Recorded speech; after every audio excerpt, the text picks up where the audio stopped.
Hi sir, this is Madhvi. May I know about this cardiac design labs? Okay. So we have designed a 12-lead ECG diagnostic quality ECG monitoring and diagnostic device. This will be used in a place where there won't be reached to cardiologist.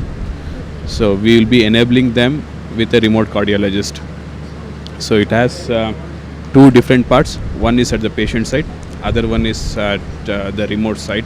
In the patient side, there will be two devices.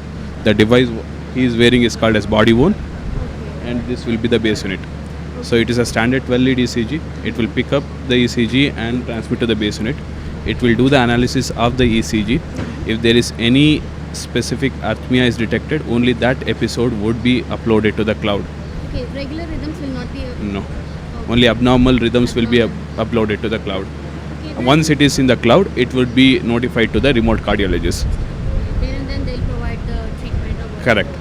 So, how is it different from the regular ECG? You don't have any leads. I don't see any kind of. No, there are leads. It has 12 leads. Okay. It is connected to the different places. Okay, fine. Then again, they need assistance to. Okay, install- this is not for the lifestyle device. It is not a lifestyle device. It will be given by the hospital.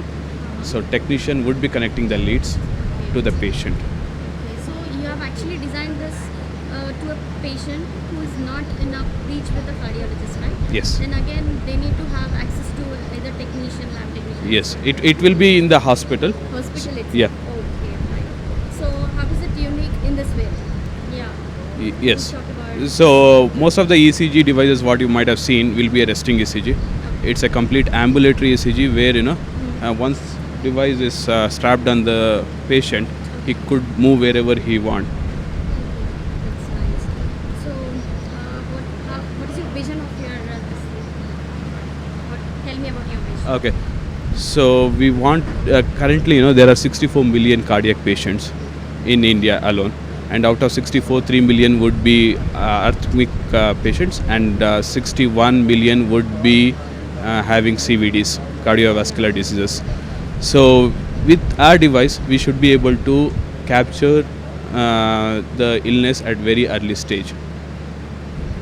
What's your experience with the stage ID? It's fantastic. Is this your first time? No, last time we visited in Kolkata.